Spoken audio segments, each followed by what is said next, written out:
अब जैसे कि हम लोग एटॉमिक ऑर्बिटल्स को रिप्रेजेंट करते हैं वेव फंक्शन साई से, राइट। तो लेकिन जब ये इलेक्ट्रॉन जो है दो एटम्स के बीच में ट्रैप हो जाते हैं और ये एक मॉलिक्यूल बन जाता है, तो उस वक्त हम इसके लिए क्या मेथड लगा सकते हैं। इसकी प्रॉब्लम यही है कि आप इसे एक से ज़्यादा इलेक्ट्रॉन्स के लिए इम्प्लीमेंट नहीं कर सकते हैं। तो ये जो वेव फंक्शन है मीन्स साई, ये अप्लाइड है केवल एक ही इलेक्ट्रॉन के लिए, राइट। तो इनको हम दूसरे इलेक्ट्रॉन्स के लिए जब अप्लाई करते हैं तो इसमें हम कंबाइन कर देते हैं दोनों इलेक्ट्रॉन्स के वेव फंक्शन को, और इसी ही बात को हम बोलते हैं linear combination of atomic orbitals. जैसा कि हमने क्वांटम मैकेनिक के स्टार्ट में पढ़ा था, ये होपफुली सभी को याद होगा कि जो साई है वो एक वेव फंक्शन है। वेव फंक्शन का मतलब ये हो गया कि इसके अंदर इलेक्ट्रॉन से जुड़ी हुई सारी इन्फॉर्मेशंस हैं। फॉर एग्जांपल इलेक्ट्रॉन की एनर्जी, उसकी वेलोसिटी, इस तरह की इन्फॉर्मेशन हमारे पास इस वेव फंक्शन में होता है। और ये जो साई होता है ये इलेक्ट्रॉन का इस वक्त एम्पलीट्यूड भी रिप्रेजेंट करता है। हमने ये बात पढ़ी हुई थी ऑर्बिटल्स की डेफिनेशन में कि जो साई का स्क्वायर है वो रिप्रेजेंट करता है प्रोबेबिलिटी ऑफ फाइंडिंग इलेक्ट्रॉन। अब सपोज करते हैं कि मेरे पास दो इलेक्ट्रॉन हैं, जैसे इलेक्ट्रॉन ई और एक इलेक्ट्रॉन में ग्रीन इलेक्ट्रॉन ले लेता हूँ, वो इलेक्ट्रॉन भी ई हो गया, ठीक है। तो इस इलेक्ट्रॉन के लिए जो वेव फंक्शन है वो मैं लेके चल रहा हूँ साई ए, और इसका इलेक्ट्रॉन का जो वेव फंक्शन है उसे मैं लेके चल रहा हूँ साई बी। वेव फंक्शन या एम्पलीट्यूड इस वक्त हम इस दुविधा में नहीं पढ़ने वाले हैं कि क्या है, बस इस वक्त साई जो है इसका वेव फंक्शन है और इसका स्क्वायर जो है वो प्रोबेबिलिटी रिप्रेजेंट करेगा। अब सपोज करते हैं कि मैं इन दोनों इलेक्ट्रॉन को ओवरलैप के लिए मैथमेटिकल ट्रीटमेंट करता हूँ। तो जब ये इलेक्ट्रॉन ओवरलैप होंगे तो दो सिचुएशंस हैं। एक तो सिचुएशन है ये जिसमें कि पहले इलेक्ट्रॉन का जो क्रेस्ट है वो एग्जैक्टली दूसरे के क्रेस्ट के ऊपर आ जाएगा, ठीक है। और दूसरी सिचुएशन ये है जिसमें कि ऐसा नहीं होगा, ठीक इसके अपोजिट हो जाएगा, ऐसे हो जाएगा, राइट। तो अगर ऐसा सिचुएशन होता है जैसे कि मैंने अभी यहाँ पे डिस्क्राइब किया हुआ है, तो आप देखते हैं कि इसकी जो हाइट है जिसको कि मैं साई ए बताया था, और जो दूसरे वाले की हाइट है जिसको कि मैं साई बी बताया था, दोनों ही वेव्स जो है वो ऐड अप हो जाएंगे, इस तरीके से ऐड अप हो जाएंगे, ओके। और इनके ऐड अप होने के बाद इसका मैथमेटिकली क्या बनेगा हम वो भी देखते हैं, ओके। तो अब हम ऐसा करते हैं, जो ये वाली ओवरलैप हुई है जिसको कि हम बोल सकते हैं कंस्ट्रक्टिव ओवरलैप या पॉजिटिव ओवरलैप, इसके लिए मैं एक सिंबल ले लेता हूँ, वो है फाई। और इस तरह से जो डिस्ट्रक्टिव ओवरलैप है मैं इसके लिए सिंबल ले लेता हूँ फाई प्राइम। तो अब हमारे पास जो फाई आया है, देखिए फाई होगा साई बी प्लस साई ए के बराबर साई ए।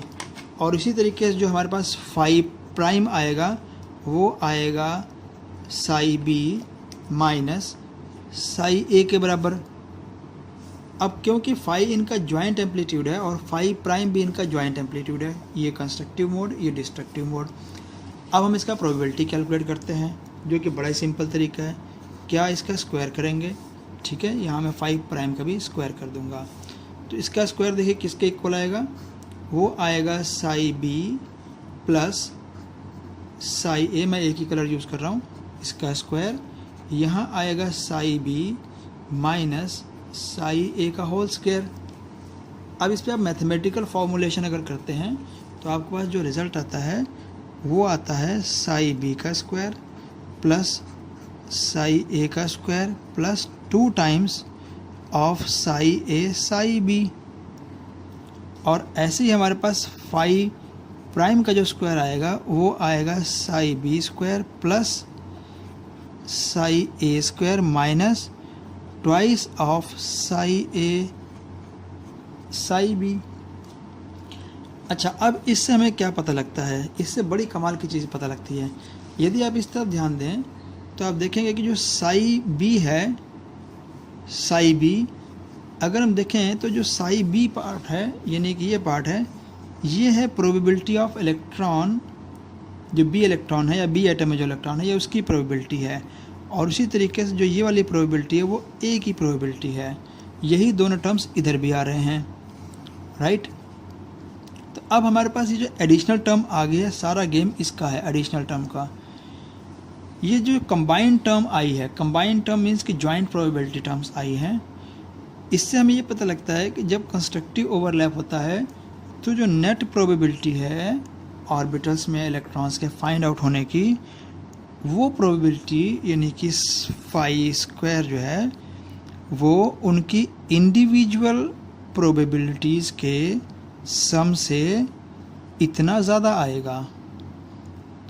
और अगर कंस्ट्रक्टिव ओवरलैप नहीं है, डिस्ट्रक्टिव ओवरलैप है, तो उस केस में उनकी जो इंडिविजुअल प्रोबेबिलिटीज़ हैं वो भी ऐड अप होकर के नेट उसमें से इतना पीस माइनस हो जाता है। मीन्स की प्रोबेबिलिटी रिड्यूस हो जाती है डिस्ट्रक्टिव ओवरलैप में। इस बात को हम पिक्टोरियली कैसे रिप्रेजेंट करेंगे? देखिए, इसको पिक्टोरियली रिप्रेजेंट करने का तरीका बड़ा ही सिंपल है। अगर आपके पास ये एक ऑर्बिटल है जिसका मैंने नाम रखा हुआ था कि ये ए है, और सपोज़ कीजिए कि मेरे पास ऐसे ही ये बी आ गया है, बी भी एक ऑर्बिटल है। तो जब इनकी ओवरलैपिंग होती है तो एक कंडीशन ये वाली है फाई स्क्वायर, जब इसका कंस्ट्रक्टिव ओवरलैप होता है उस केस में प्रोबेबिलिटी बढ़ जाती है। तो प्रोबेबिलिटी बढ़ने का मतलब ये हो गया कि उसमें इलेक्ट्रॉन के रेजाइड करने के चांसेस ज़्यादा हैं, और इसी तरीके से वो ज़्यादा स्टेबल भी होगा। तो इस तरह का ऑर्बिटल जो है वो एटॉमिक ऑर्बिटल के कंपैरेटिवली एनर्जी में लोअर हो जाता है। और दूसरे केस में क्या होता है कि अगर इसकी प्रोबेबिलिटी कम हो जाती है तो वो ऑर्बिटल एटॉमिक केसेस के एनर्जी लेवल से ऊपर उठ जाता है। तो इस तरीके का जो एटॉमिक ऑर्बिटल है जिनकी एनर्जी इस तरह का जो ऑर्बिटल है जो इन ए और बी को ज्वाइन करके बनता है, इसको हम बोलते हैं मॉलिक्यूलर ऑर्बिटल। ये भी मॉलिक्यूलर ऑर्बिटल बन गया। और साथ ही साथ क्योंकि इसमें प्रोबेबिलिटी ज़्यादा है इलेक्ट्रॉन के फाइंड होने की, इसीलिए ये इलेक्ट्रॉन जो हैं ज़्यादा प्रोबेबल होंगे बॉन्डिंग के लिए भी, इसीलिए हम इनका नाम रख देते हैं बॉन्डिंग मॉलिक्यूलर ऑर्बिटल।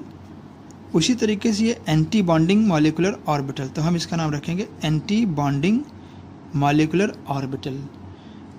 तो ये बहुत ही सिंपल सा एक्सप्लेनेशन है इसका कि जितने भी बॉन्डिंग मॉलिक्यूलर ऑर्बिटल होंगे उनकी एनर्जी हमेशा ही इंडिविजुअल एटम्स के एटॉमिक ऑर्बिटल से लोअर होगा, और एंटी बॉन्डिंग मॉलिक्यूलर ऑर्बिटल्स की जो एनर्जी लेवल है वो इंडिविजुअल एटम्स के एनर्जी लेवल से हायर होगा। Okay, thank you so much for watching. और अब हम सबसे पहले इसमें एंटी बॉन्डिंग और बॉन्डिंग मॉलिक्यूलर ऑर्बिटल्स को समझेंगे, राइट।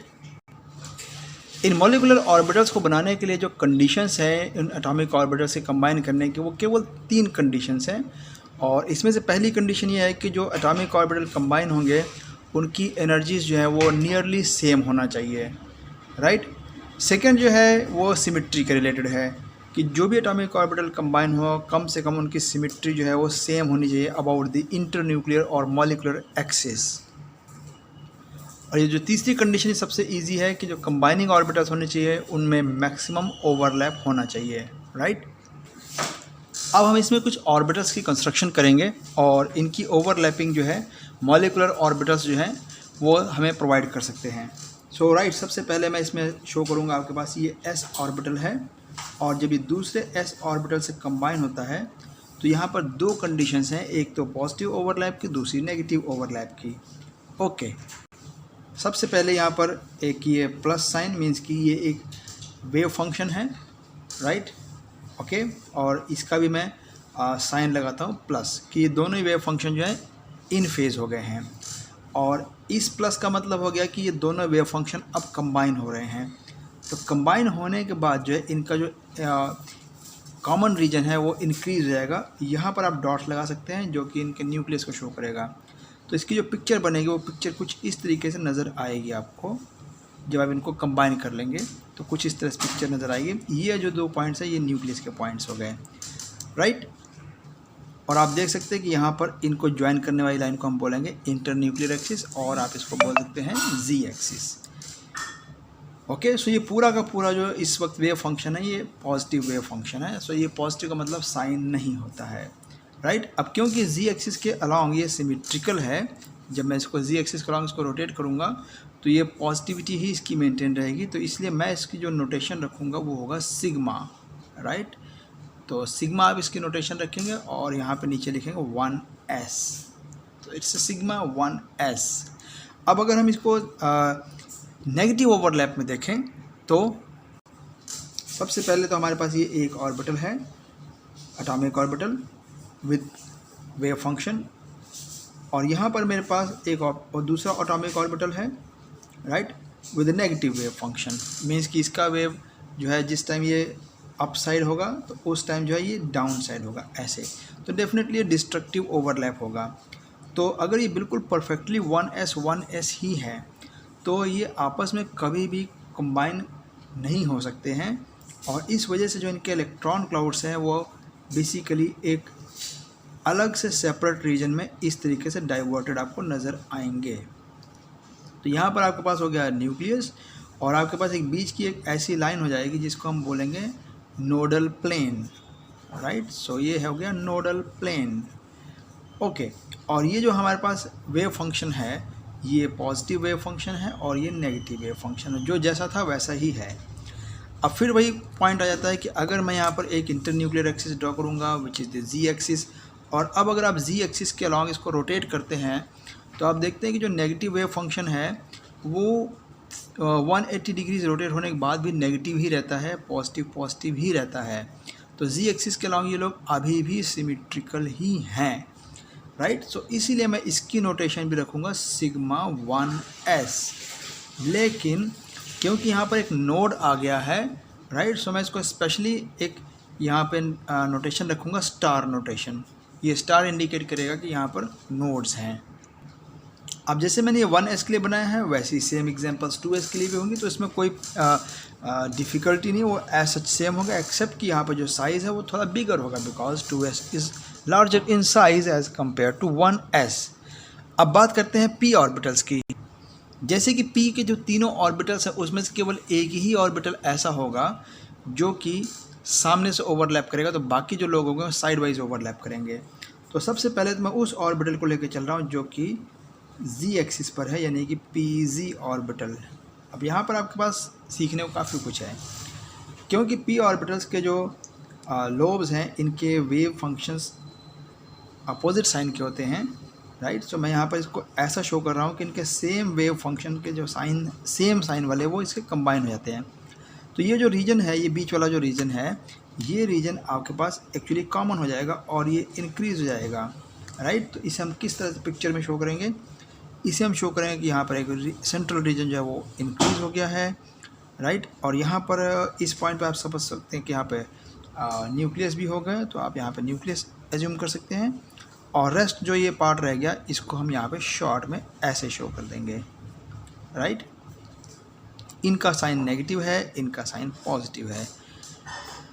अच्छा, अगर यहाँ पर सपोज कीजिए कि यहाँ पर नेगेटिव होता वेव फंक्शन और यहाँ भी नेगेटिव होता, राइट, तो भी यही रिजल्ट आना था, बस आप सेंटर पे नेगेटिव रखते और एंड्स पे पॉजिटिव रखते। और अगर आप यहाँ पे ध्यान से देखें तो आपको यहाँ पर दो नोड्स नज़र आएंगे इस पॉइंट पे, राइट। लेकिन वो पॉइंट ये है कि अगर हम इसको अलॉन्ग द इंटरन्यूक्लियर एक्सिस अगर मैं इसको रोटेट करूँगा तो जो वेव फंक्शन जहाँ पर है वो वैसा ही रहेगा, उसका कोई भी साइन में चेंज नहीं आएगा। अब अगर वेव फंक्शन में साइन में चेंज नहीं आता है तो ऑब्वियसली मैं इसको सिग्मा से डिनोट करूँगा, और यहाँ पे p का z है तो मैं यहाँ पे लिखूँगा कि 2p का z है। अब आप ये 3pz के लिए भी ऐसा ही एक्सपेक्ट कर सकते हैं। यहाँ पर दो नोड्स हैं। अब इसी के साथ अगर मैं इसकी नेगेटिव ओवरलैप के डायग्राम्स को दिखाऊं तो वो कुछ इस तरह से होगा, जैसे कि आपके यहाँ पे सब कुछ सेम दिख रहा है, बस यहाँ पे नेगेटिव है, मीनिंग कि यहाँ पे वेव फंक्शन जो है फ्लिप हो जाएगा, उसका साइन चेंज हो जाएगा। ऐसे में क्या है कि इनके कंबाइन होने पे आपके पास जो पिक्चर बनेगी वो ये है कि यहाँ पर तो है बिल्कुल ही कोई सिचुएशन नहीं है कि ये आपस में जुड़ जाएंगे, बिकॉज ये नेगेटिव हो जाएगा। तो मैं यहाँ लिख रहा हूँ प्लस, राइट, और यहाँ लिखूँगा माइनस। और बाकी जो बैक एरिया होगा वो कुछ इस तरीके से होगा, राइट। तो ये हो जाएगा माइनस और ये हो जाएगा प्लस। अब आप देखेंगे कि यहाँ पर भी आपको नोड्स नज़र आएंगे। तो एक नोड तो ये हो गया, एक नोड ये हो गया और एक नोड ये हो गया। इसमें 3 नोड्स हैं, इसमें 2 नोड्स हैं और हायर नोड होने के कारण यहाँ पर मैं इसको डिनोट करूँगा 2pz का स्टार, राइट। सो इसमें हायर नोड्स हैं। ओके, अब ये भी सिमेट्रिकल है अलॉन्ग दी z एक्सिस। वो आप देख सकते हैं कि ये भी सिमेट्रिकल है अलॉन्ग दी z एक्सिस। इसमें एक चीज़ और भी समझने लायक है कि अगर मैं सपोज़ इस पिक्चर को कुछ इस तरीके से भी ड्रॉ करता, जैसे मैं यहाँ पे आपको शो कर रहा हूँ।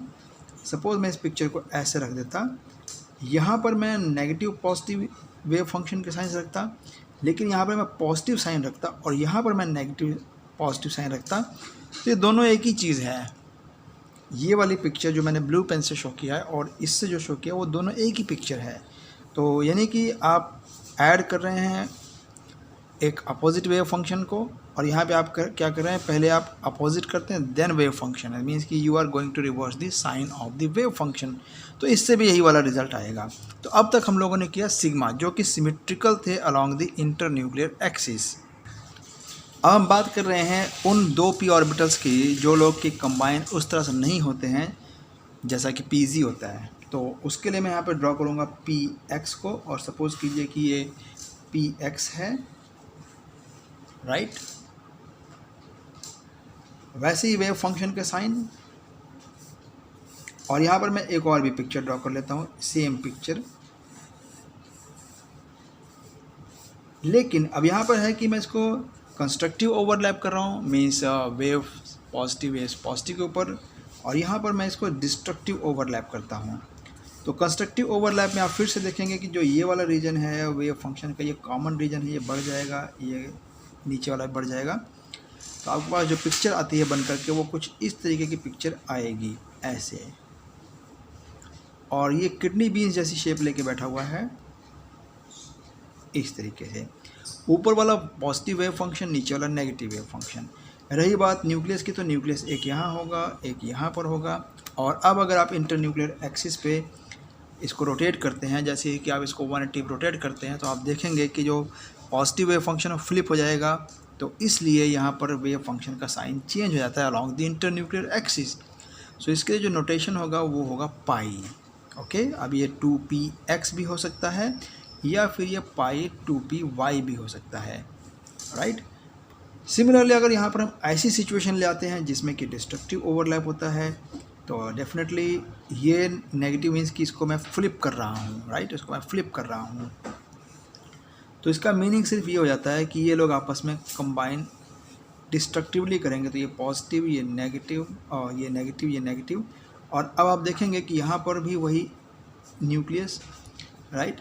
और इसके बाद फिर आपके पास ये इंटरन्यूक्लियर एक्सिस, अगर आप इसको रोटेट करेंगे तो डेफिनेटली साइन जो है वो चेंज हो जाएगा। लेकिन यहाँ पर आप देखेंगे कि एक नोड तो आपके पास ये वाला हो गया, एक नोड आपके पास अलॉन्ग द इंटरन्यूक्लियर एक्सिस हो गया। यहाँ पर 2 नोड्स हैं और इस केस में आपके पास केवल एक ही नोड है अलॉन्ग द इंटरन्यूक्लियर एक्सिस। तो ये जो नोड है ये है अलॉन्ग इंटरन्यूक्लियर एक्सिस, राइट। इसमें 2 नोड्स हैं और दोनों ही आपस में परपेंडिकुलर नोड्स हैं। पर कुल मिला के हम ये कह सकते हैं कि जो नोड्स हैं वो इससे ज़्यादा हैं। तो जब भी ज़्यादा नोड्स जाते हैं तो आप इसको एक मार्क करेंगे स्टार से, राइट। हम लोग एक मॉडल से समझते हैं कि इसका मीनिंग क्या निकलता है। देखिए, अगर इस तरह की ओवरलैप्स हैं, ये जैसे आपके पास यहाँ पे आप देख रहे हैं कि ये p ऑर्बिटल्स हैं रखे हुए मेरे पास, राइट। तो अगर इस तरह का देखेंगे तो आपको यहाँ पे सिर्फ इनके लोब्स के मेरे पास जस्ट कलर चेंज है, पर दिखते तो दोनों ही एक जैसे हैं। कलर का ही डिफरेंस है। अगर मैं यहाँ पर अगर मैं इस पर्पल को रख दूंगा तो आप ये डिस्टिंग्विश नहीं कर पाएंगे कौन क्या है। अगर मैं इस पर्पल को यहाँ लगा दूंगा तो आप डिस्टिंग्विश नहीं कर सकते। तो ऐसी कंडीशन में जब ये ओवरलैप कर रहे हैं with the same wave function overlapping, तो यहाँ पर जो कंडीशन आती है इसे हम बोलते हैं सिग्मा pz। और जब इसको मैं इस तरीके से ओवरलैप करवाता हूँ तो यहाँ पर ये ओवरलैपिंग में जो है वेव फंक्शन आपस में एक दूसरे को कैंसिल कर लेते हैं और किल कर देते हैं। तो इनकी जो इलेक्ट्रॉन डेंसिटी का रीजन है वो भी रिड्यूस हो जाता है और यहाँ पर बन जाता है एक नोड, राइट।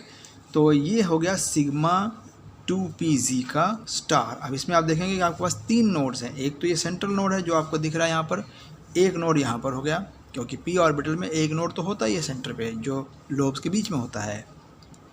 तो ये सिग्मा 2pz था। अब अगर मैं इसको कंस्ट्रक्टिव ओवरलैप के अकॉर्डिंग इसको साइड वाइज ओवरलैप से दिखाऊंगा, यानी कि जिसमें पाइज बनते थे, तो देखिए वो इस तरह की सिचुएशन है कुछ ऐसी, जो कि आपको इस पिक्चर में दिखाई जा रही है।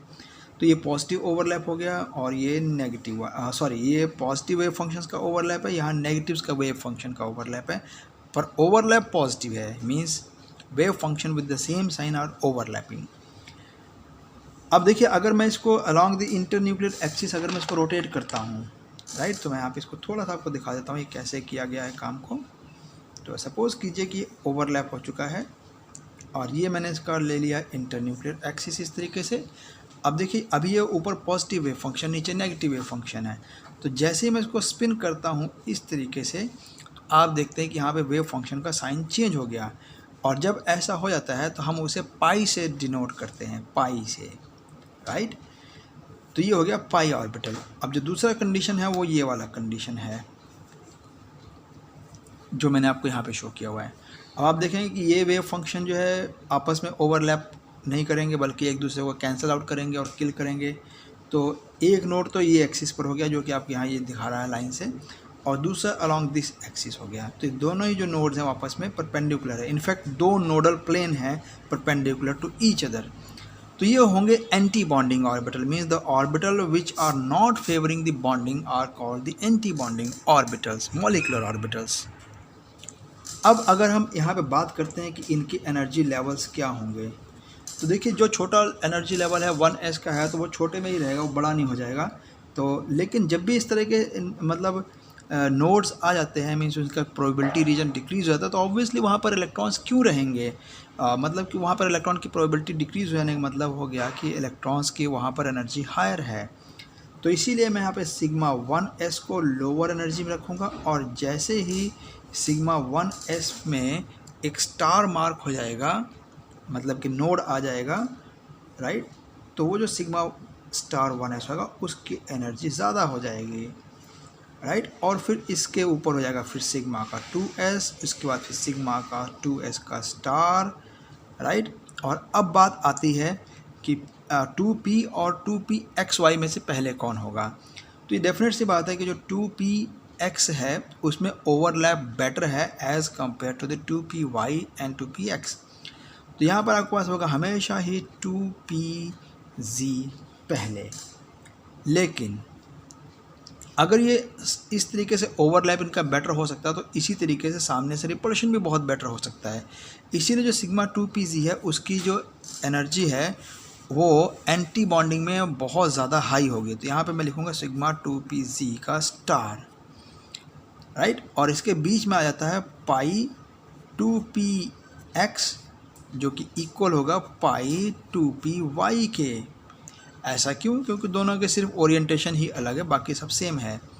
और इसके बाद फिर आप लगाएंगे पाई स्टार हो गया 2py का, और जो कि इक्वल होगा पाई स्टार ऑफ 2px के। तो ये आपके पास ये कॉमन एनर्जी लेवल आएगा। अब इसमें एक छोटा सा चेंज है। चेंज ये है कि जो ये एनर्जी लेवल्स हमने ड्रॉ किए हैं, ये एनर्जी लेवल जो हैं ऑक्सीजन के लिए, फ्लोरीन के लिए, नियॉन के लिए एंड हायर्स के लिए सही हैं। लेकिन जो लोअर एनर्जी ऑर्बिटल्स होते हैं, लाइक जैसे कि कार्बन हो गया, नाइट्रोजन हो गया या बोरोन हो गया, उनके लिए इसमें एक मामूली सा चेंज है। और वो चेंज क्या है कि आपके पास जो ये पाई 2px वाले हैं वो यहाँ पर होंगे और सिग्मा 2pz इसकी जगह पर होगा। बस यहाँ पर एक एक्सचेंज आपको होगा। तो हमारे पास जो एक्चुअल लेवल जो बनेगा इन 3 एलिमेंट्स के लिए केवल, वो ये वाला हो जाएगा कि आपके पास यहाँ से sigma 2s, then sigma star 2s, then आपके पास आएगा केवल पाई का। तो pi 2px which is equal to pi 2py, and then इससे हायर होगा सिग्मा 2pz, और सिग्मा 2pz के बाद फिर वही पाई स्टार्स आ जाएंगे 2px which must be equal to 2py again star, और हाईएस्ट वैल्यू जो होगी वो सिग्मा 2pz स्टार की ही होगी। तो ये यहाँ पे जो फ्लिप आता है वो इसलिए आता है बिकॉज जो नाइट्रोजन और कार्बन इनके एनर्जी लेवल्स डाउन होते हैं, राइट। तो अब इसकी जो प्रॉपर एक्सप्लेनेशन है वो हमारे इस सिलेबस का पार्ट नहीं है। अब हम इनका एनर्जी लेवल भी ड्रॉ करके देखते हैं कि ये एक्चुअली हम इसको कैसे ईजिली मेंटेन कर सकते हैं, राइट।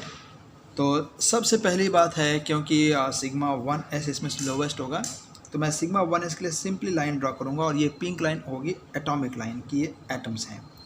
सिमिलरली यहाँ पर हो गया सिग्मा 2s के लिए, ये 2s के लिए हो गया। और फिर आपको 2p के लिए यहाँ पे 3 पिंक लाइंस आपको ड्रॉ करनी है, राइट। तो ये 2p's हो गए। अब अगर हम देखें कि ये जो एटॉमिक ऑर्बिटल्स हैं means which are in pink, ये एटॉमिक ऑर्बिटल्स कंबाइन होकर के मॉलिक्यूलर ऑर्बिटल देंगे। मॉलिक्यूलर ऑर्बिटल उतने ही होंगे जितने के एटॉमिक थे, मीन्स 2 पिंक मीन्स 2। तो यहाँ पर मैं एक ड्रॉ करूँगा नीचे ग्रीन लाइन, राइट, एक ऊपर ग्रीन लाइन, और इनका डिस्टेंस हमेशा इससे जितना नीचे जाएगा उतना ही ऊपर होगा, राइट। अब यहाँ पर 2s है तो इसके लिए भी एक ग्रीन लाइन और इसके लिए भी एक ग्रीन लाइन। अब यहाँ पर आपके पास केस है कि आप नाइट्रोजन को डिसाइड कर रहे हैं या ऑक्सीजन को। सपोज़ कीजिए कि मैं इसको ऑक्सीजन के लिए लेके चलता हूँ, तो यहाँ पर सबसे पहले आएगा सिग्मा 2pz, देन आएंगे पाई 2px एंड पाई 2py, फिर इनके स्टार्स और फाइनली सिग्मा 2pz का स्टार, राइट। ओके, तो मैंने इनके सभी के नोटेशंस यहाँ पर दिखा दिया है आपको, और यहाँ पे मैंने मार्क भी कर दिया है, राइट। तो अब हम इसको थोड़ा सा जूम करके देख रहे हैं कि एक्चुअली ये क्या सीन आपको नज़र आने वाला है यहाँ से, राइट। तो सबसे पहले आपके पास होगा यहाँ पर ये सिग्मा 1s, तो जैसे ये कंबाइन करेंगे तो आपके पास एक सिग्मा 1s मॉलिक्यूलर ऑर्बिटल होगा बॉन्डिंग का, और एक मॉलिक्यूलर ऑर्बिटल होगा एंटी बॉन्डिंग का, राइट। और इसके बाद सेम ही पिक्चर होगी 2s के लिए भी, राइट। लेकिन जब आप 2p में जाएंगे तो यहाँ पर स्प्लिटिंग आपको थोड़ा सा ध्यान रखना पड़ेगा कि इसकी स्प्लिटिंग थोड़ी सी अलग होगी, राइट। तो आपके पास वो स्प्लिटिंग कुछ इस तरह से नज़र आएगी, जिसमें कि आप देखेंगे कि p ऑर्बिटल्स जो हैं वो तीनों ही कंबाइन करते हैं सिग्मा 2pz, पाई 2px, पाई 2py, और ये स्टार्स बन जाते हैं। नाइट्रोजन के केस के लिए, कार्बन के केस के लिए या बोरोन के केस के लिए सिर्फ ये जो पीस है ये फ्लिप हो जाएगा, मीन्स जो ये 2py और x है ये नीचे आ जाएंगे, और जो सिग्मा 2pz है ये हायर लेवल पर हो जाएगा, राइट। और इसकी एक्सप्लेनेशन हमारे पास प्रेजेंट सिलेबस में नहीं है।